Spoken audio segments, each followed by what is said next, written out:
사랑하는 성도님들, 오늘 이 시간 저는 아주 조심스럽게 입을 열려고 합니다. 왜냐하면 오늘 우리가 나눌 이야기는 누군가에게는 아직도 가슴 깊은 곳에서 피가 흐르고 있는 상처일 수 있기 때문입니다. 잠시 눈을 감아 보시겠습니까? 지금 이 순간 여러분의 마음속에 어떤 얼굴이 떠오릅니까? 오랫동안 잊으려 했지만 도저히 잊혀지지 않는 그 얼굴. 다시는 생각하지 않겠다고 수백 번 다짐했지만 밤마다 꿈속에서 다시 나타나는 그 사람. 가족일 수도 있고 오랜 친구일 수도 있습니다. 함께 사업을 했던 동업자일 수도 있고 50년을 함께 살았던 배우자일 수도 있습니다.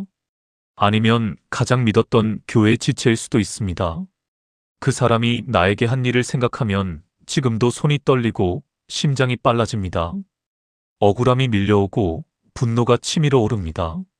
그런데 교회에 가면 성경을 펼치면 목사님 말씀을 들으면 이런 말이 들려옵니다. 용서하세요. 70번씩 7번이라도 용서하십시오. 용서해야 하나님의 용서를 받을 수 있습니다. 그 말을 들을 때마다 마음속으로 이런 생각이 드신 적 없으십니까?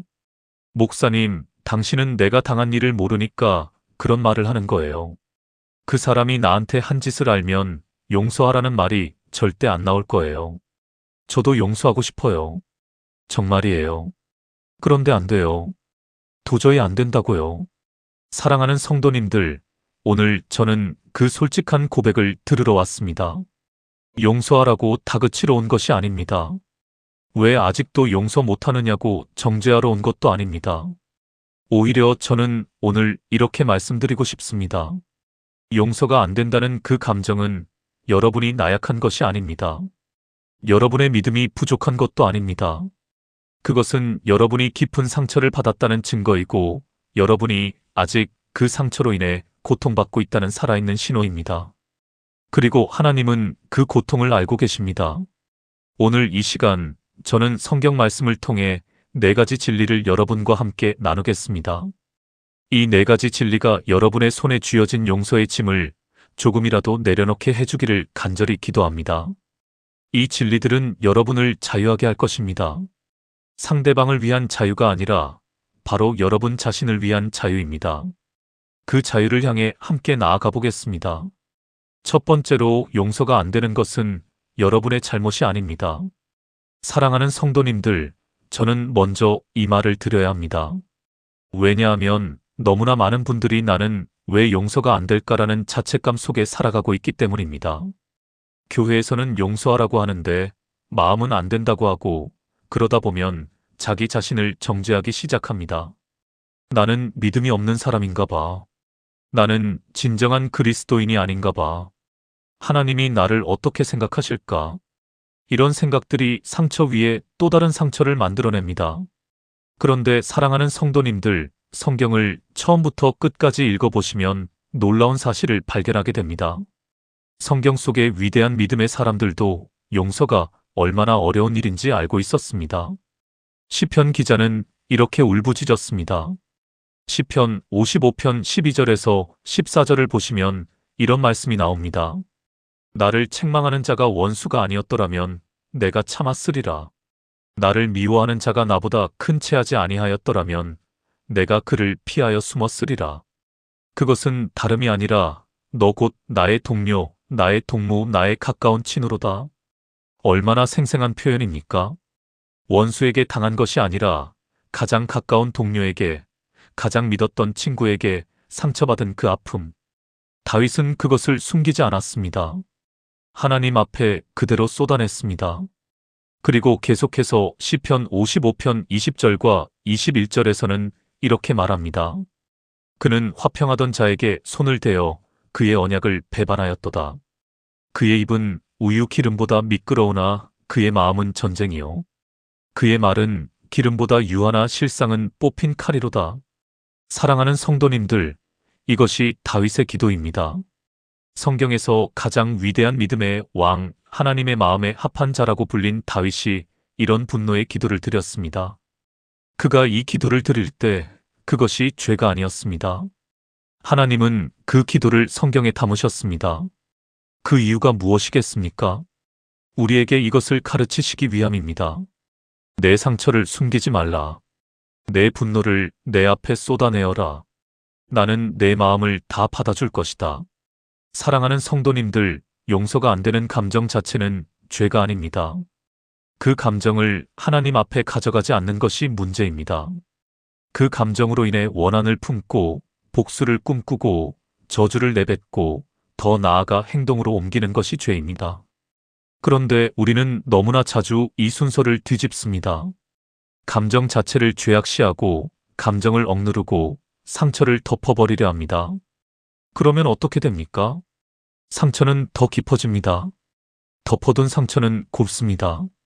겉으로는 웃고 있지만 속에서는 독이 퍼지기 시작합니다. 그것이 결국 분노로, 우울증으로, 신체적 질병으로, 관계의 파괴로 나타납니다. 미국의 심리학자들이 수십 년간 연구한 결과가 있습니다. 용서하지 못하고 원한을 품고 사는 사람들은 그렇지 않은 사람들보다 심장질환, 고혈압, 면역체계 약화의 위험이 현저히 높다고 합니다. 그리고 이미 오래전에 하나님의 말씀은 이것을 알고 있었습니다. 잠언 14장 30절은 이렇게 말씀합니다. 마음의 평온은 육신의 생명이나 시기는 뼈의 썩음이니라. 원한과 시기와 분노는 뼈를 썩게 합니다. 그것은 비유가 아니라 의학적 사실이기도 합니다. 그러므로 사랑하는 성도님들, 용서가 안 된다는 그 감정을 먼저 인정하십시오. 하나님, 저는 지금 용서가 안 됩니다. 그 사람 생각만 하면 분노가 치밀어 오릅니다. 억울합니다. 왜 내가 이런 상처를 받아야 했는지 이해가 안 됩니다. 이 기도가 여러분의 용서를 향한 첫 번째 발걸음입니다. 부정하지 마십시오. 덮으려 하지 마십시오. 하나님 앞에 그대로 가져가십시오. 그분은 여러분의 상처를 알고 계십니다. 그분은 여러분의 눈물을 세고 계십니다. 시편 56편 8절은 이렇게 말씀합니다. 나의 유리함을 주께서 계수하셨으니 나의 눈물을 주의 병에 담으소서. 이것이 주의 책에 기록되지 아니하였나이까. 하나님은 여러분이 흘린 눈물을 병에 담아 두신다고 하셨습니다. 그 눈물 한 방울 한 방울을 다 기록해 두신다고 하셨습니다. 여러분은 혼자가 아닙니다. 여러분의 상처는 하나님이 다 보셨습니다. 그리고 하나님은 공의로우신 분이십니다. 그분은 반드시 공의를 이루실 것입니다. 그것을 믿을 때 우리는 비로소 복수에 대한 욕망을 내려놓을 수 있게 됩니다. 사랑하는 성도님들, 용서가 안 되는 것은 여러분의 잘못이 아닙니다. 여러분은 깊은 상처를 받은 사람입니다. 그리고 그 상처를 하나님 앞에 가져갈 용기를 내십시오. 그것이 첫 번째 시작입니다. 두 번째로 용서는 상대방을 위한 것이 아니라 바로 여러분 자신의 자유를 위한 것입니다. 사랑하는 성도님들, 많은 분들이 용서에 대해 가장 크게 오해하는 부분이 바로 이것입니다. 내가 용서하면 그 사람이 이기는 거 아닌가요? 내가 용서하면 그 사람이 잘못을 인정하지 않아도 된다는 건가요? 내가 용서하면 그 사람이 한 일이 옳았다는 게 되는 건가요? 정말 그렇지 않습니까? 이런 생각이 드시는 것 완전히 이해합니다. 그런데 사랑하는 성도님들, 성경이 말하는 용서는 그런 것이 아닙니다. 용서는 그 사람에게 당신이 한 일이 옳았습니다라고 말하는 것이 아닙니다. 용서는 그 사람에게 당신을 다시 믿겠습니다라고 말하는 것도 아닙니다. 용서는 그 사람의 행동이 가져야 할 법적 책임을 면제해주는 것도 아닙니다. 용서는 오직 이것입니다. 나는 하나님께 그 사람의 죄값에 대한 심판을 맡기겠습니다. 그리고 나는 그 짐에서 자유로워지겠습니다. 이것을 이해하는 데 가장 도움이 되는 비유가 있습니다. 상상해 보십시오. 어떤 사람이 여러분에게 큰 빚을 지고 있습니다. 그런데 그 빚쟁이는 갑자기 사라져 버렸습니다. 찾을 수가 없습니다. 연락도 안 됩니다.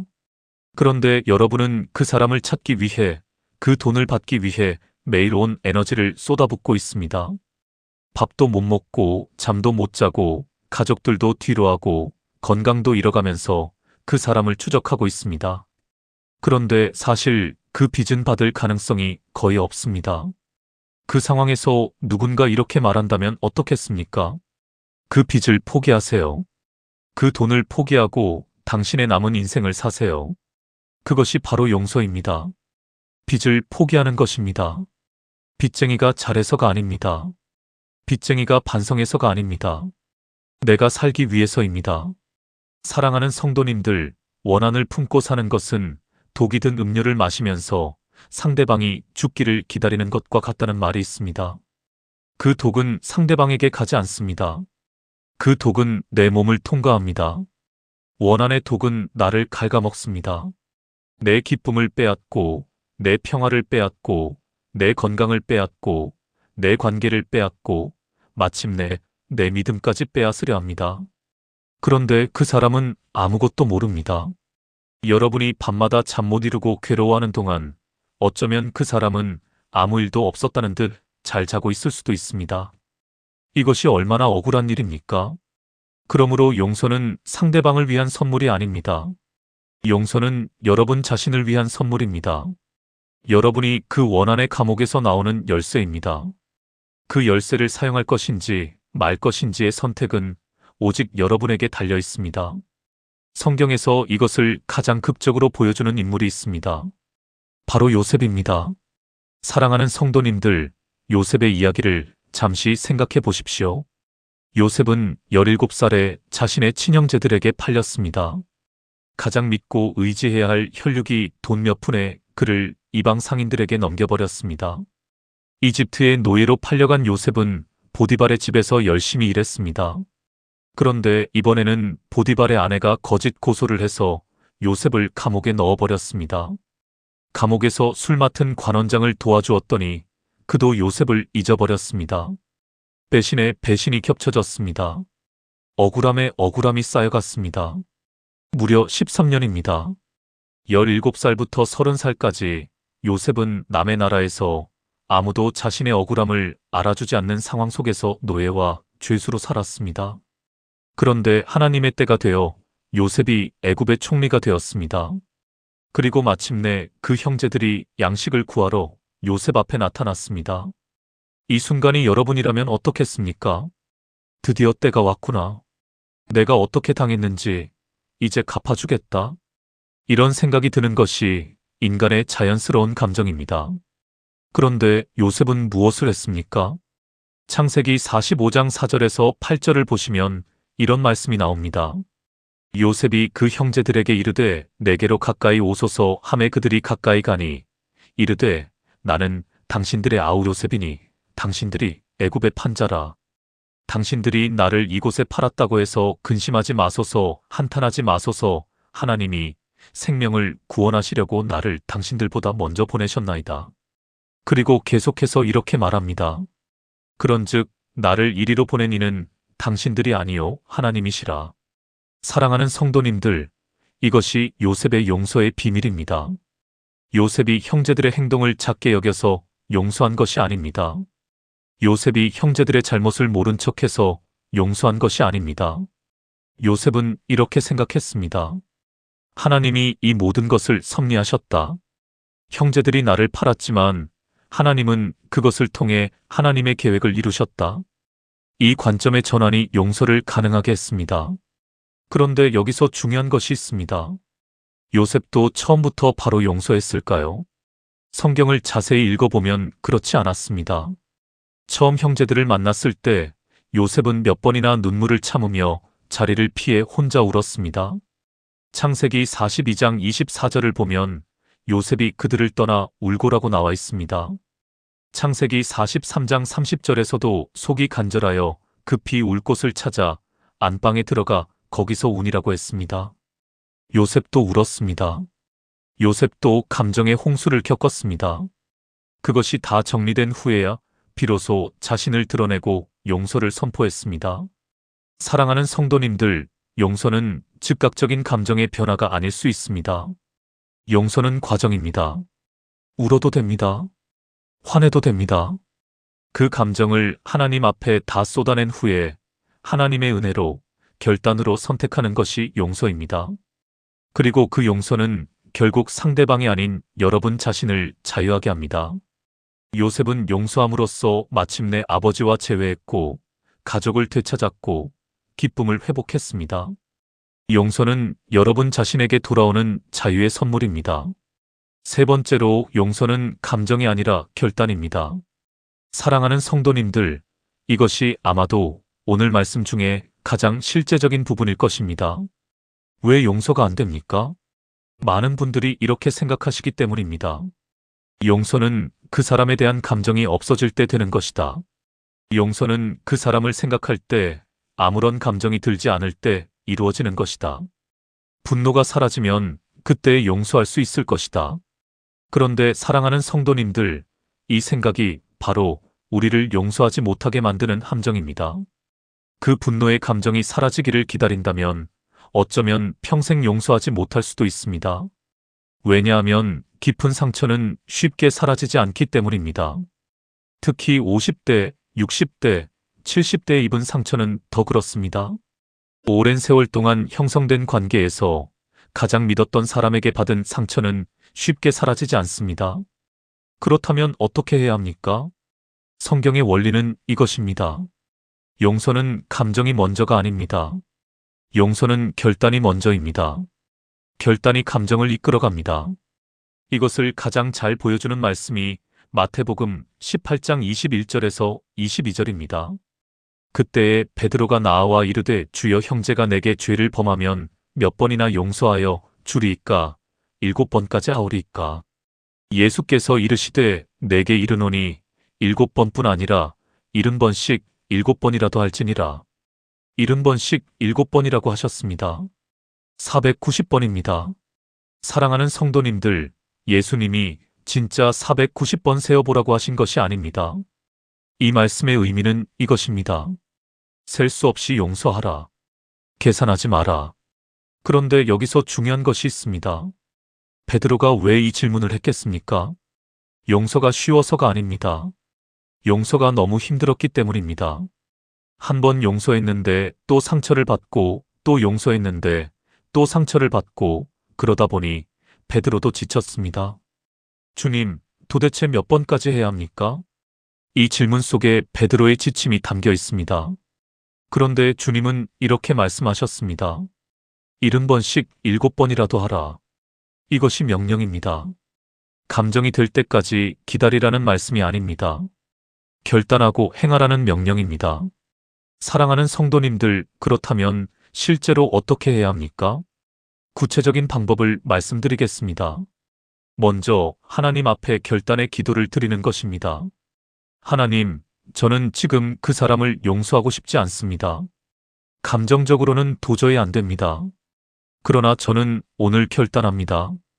하나님의 말씀에 순종하여 그 사람에 대한 심판을 하나님께 맡기겠습니다. 제 힘으로는 못하지만 하나님의 능력으로 용서하기를 결단합니다. 이것이 결단의 기도입니다. 감정이 따라오지 않더라도 이 결단의 기도를 드리는 것입니다. 두 번째로 그 사람을 위해 중보기도를 시작하는 것입니다. 이것이 가장 어려운 부분입니다. 그러나 이것이 용서를 실제적으로 이루어가는 가장 강력한 방법입니다. 예수님은 마태복음 5장 44절에서 이렇게 말씀하셨습니다. 나는 너희에게 이르노니 너희 원수를 사랑하며 너희를 박해하는 자를 위하여 기도하라. 사랑하는 성도님들, 원수를 위해 기도하면 어떤 일이 일어납니까? 처음에는 그 기도가 너무 어색하고 억지스럽고 불성실하게 느껴질 것입니다. 하나님, 그 사람을 축복해 주세요. 이 말을 하는 순간에도 마음속에서는 싫어라는 소리가 들릴 수 있습니다. 괜찮습니다.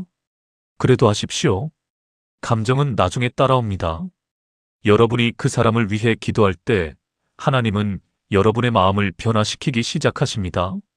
실제로 많은 분들이 이 경험을 했습니다.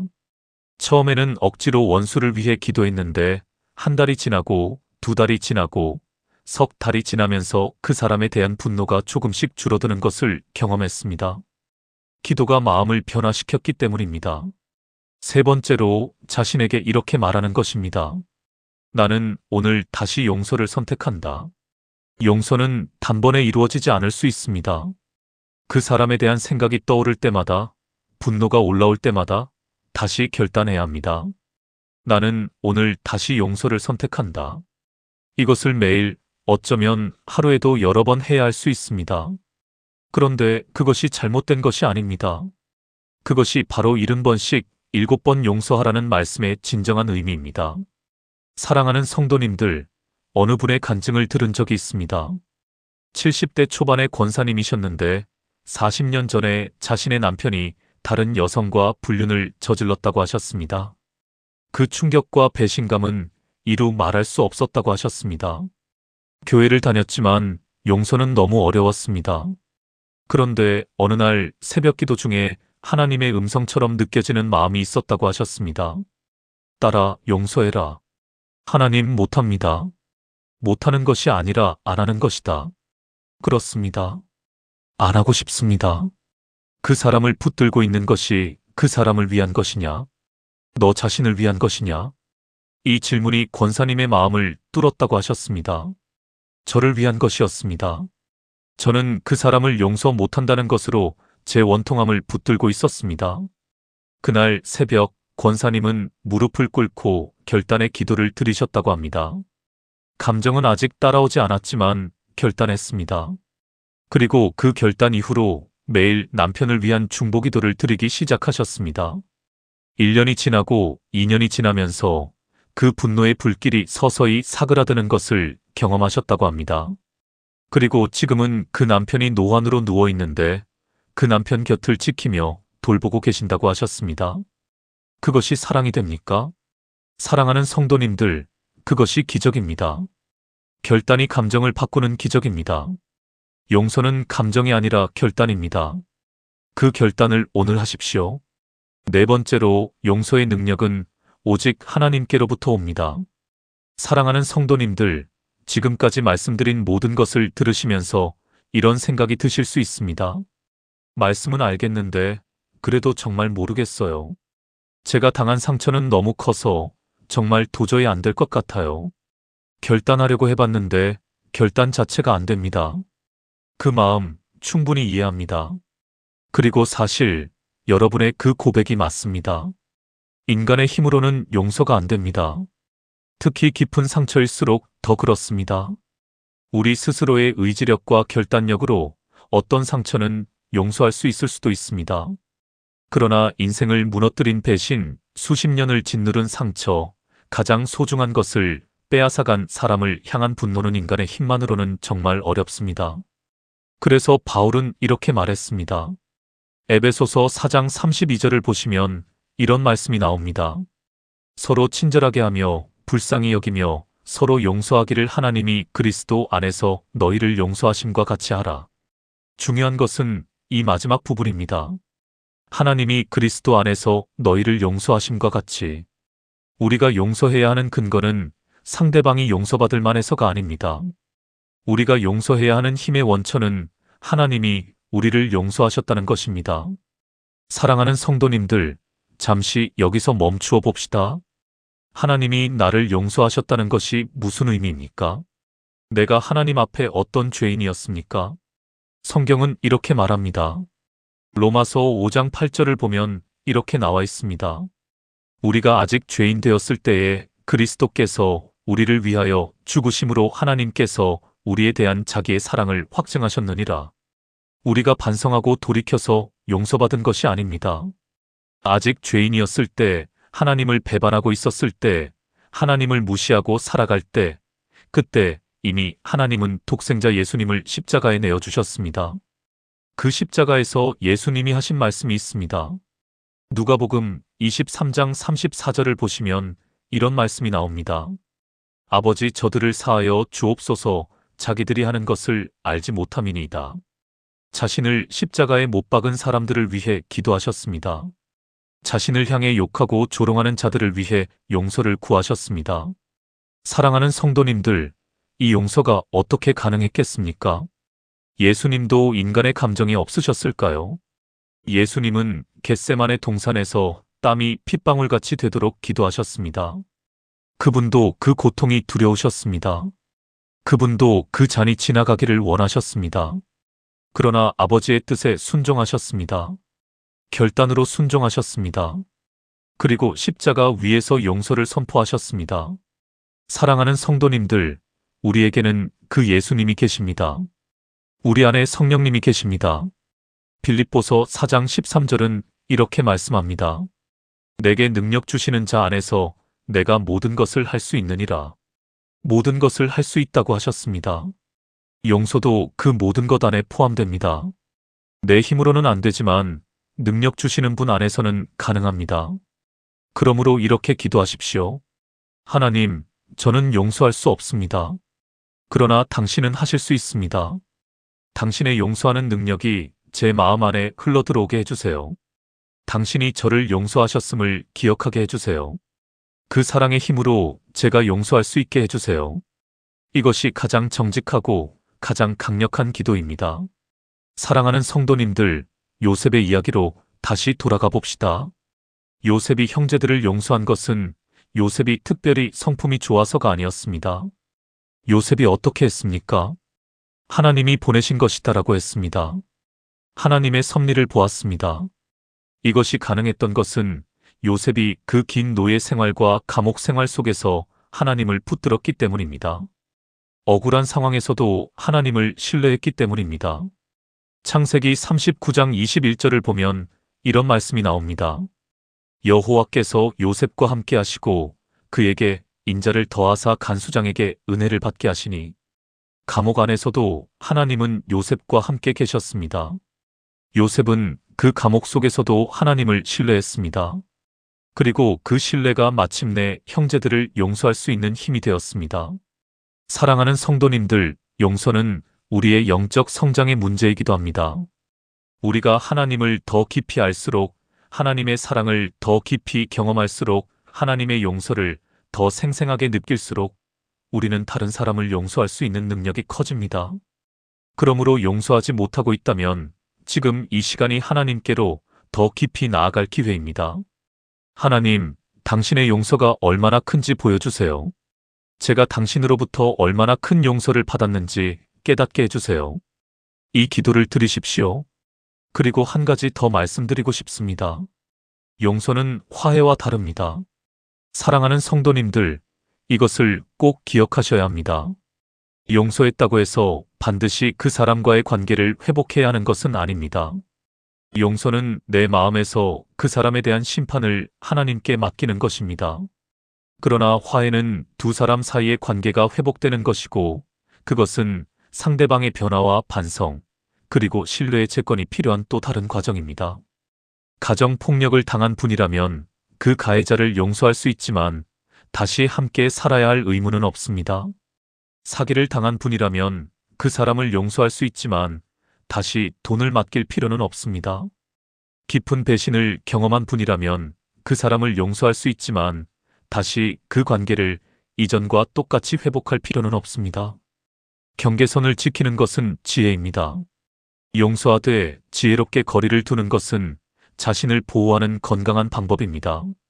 하나님은 우리에게 자신을 해치면서까지 용서하라고 하지 않으십니다. 진정한 용서는 우리를 자유하게 하고 평화롭게 합니다. 그것이 하나님이 원하시는 용서입니다. 골로새서 3장 15절은 이렇게 말씀합니다. 그리스도의 평강이 너희 마음을 주장하게 하라. 너희는 평강을 위하여 한 몸으로 부르심을 받았나니 너희는 또한 감사하는 자가 되라. 그리스도의 평강이 여러분의 마음을 주장하게 하십시오. 용서를 통해 그 평강이 여러분의 마음에 임하기를 기도합니다. 사랑하는 성도님들, 용서의 능력은 우리에게서 나오지 않습니다. 그 능력은 십자가에서 흘린 예수님의 피에서 나옵니다. 그 피가 우리를 용서했고 그 피의 능력이 우리도 용서할 수 있게 합니다. 그 능력을 구하십시오. 하나님은 반드시 주실 것입니다. 사랑하는 성도님들, 오늘 우리는 4가지 진리를 함께 나누었습니다. 첫 번째로 용서가 안 되는 것은 여러분의 잘못이 아닙니다. 여러분은 깊은 상처를 받은 사람입니다. 그 감정을 덮으려 하지 마시고 하나님 앞에 그대로 가져가십시오. 하나님은 여러분의 눈물 한 방울 한 방울을 다 담아두고 계십니다. 두 번째로 용서는 상대방을 위한 것이 아니라 바로 여러분 자신의 자유를 위한 것입니다. 원하는 상대방이 아닌 나를 병들게 합니다. 요셉이 형제들을 용서함으로써 자신이 자유해졌듯이 여러분도 그 짐을 내려놓을 때 비로소 자유로워집니다. 세 번째로 용서는 감정이 아니라 결단입니다. 감정이 따라오기를 기다리지 마십시오. 오늘 결단하십시오. 나는 그 사람에 대한 심판을 하나님께 맡기기로 결단합니다. 그 결단의 기도로 시작하고 원수를 위한 중보기도로 이어가십시오. 반드시 감정이 따라오는 날이 올 것입니다. 네 번째로 용서의 능력은 오직 하나님께로부터 옵니다. 내 힘으로는 안 됩니다. 그러나 능력 주시는 자 안에서는 모든 것이 가능합니다. 하나님의 용서의 능력을 구하십시오. 하나님이 나를 용서하셨다는 그 사실이 우리 마음을 녹이는 원천입니다. 사랑하는 성도님들, 마지막으로 한 말씀만 더 드리겠습니다. 용서는 여러분을 약하게 만드는 것이 아닙니다. 용서는 가장 강한 자만이 할 수 있는 선택입니다. 상처를 받고도 원한을 내려놓는 것, 억울함을 하나님께 맡기는 것, 내 편에서는 화해의 손을 내미는 것, 이것은 나약함이 아니라 엄청난 용기입니다. 십자가가 패배처럼 보였지만 가장 위대한 승리였듯이 용서가 지는 것처럼 보이지만 실제로는 가장 크게 이기는 것입니다. 여러분은 오늘 그 위대한 선택 앞에 서 있습니다. 작은 발걸음이라도 좋습니다. 오늘 하나님 앞에 무릎을 꿇고 이렇게 고백하십시오. 하나님, 저는 용서가 안 됩니다. 그러나 오늘 이 마음을 당신 앞에 내려놓겠습니다. 당신의 용서의 능력이 제 안에 임하게 해주세요. 그 한마디 기도가 여러분의 자유를 향한 첫 걸음이 될 것입니다. 하나님은 여러분의 상처를 아십니다. 하나님은 여러분의 억울함을 아십니다. 그리고 하나님은 여러분이 자유해지기를 원하십니다. 그 자유를 향해 오늘 한 걸음 내디드시기를 주님의 이름으로 축복합니다. 오늘 이 말씀이 은혜가 되셨다면 좋아요 버튼을 눌러주십시오. 그리고 댓글에 이렇게 적어주십시오. 주님, 오늘 제 마음을 내려놓겠습니다. 이 한마디 고백이 여러분의 결단을 더욱 확고하게 해드릴 것입니다. 또한 지금 용서의 무게로 힘들어하고 계신 주변의 사랑하는 분들께 이 영상을 나누어 주십시오. 그분들에게도 하나님의 자유함이 임하기를 기도합니다. 구독도 잊지 마시고요. 앞으로도 여러분의 삶에 힘이 되는 성경 말씀을 계속해서 전해드리겠습니다. 사랑하는 성도님들, 오늘 이 시간 함께 해주셔서 진심으로 감사합니다. 하나님의 크신 위로와 용서의 은혜가 여러분의 마음 깊은 곳에 가득히 임하기를 축복합니다. 그리스도의 평강이 여러분과 함께 하시기를 기도합니다. 아멘.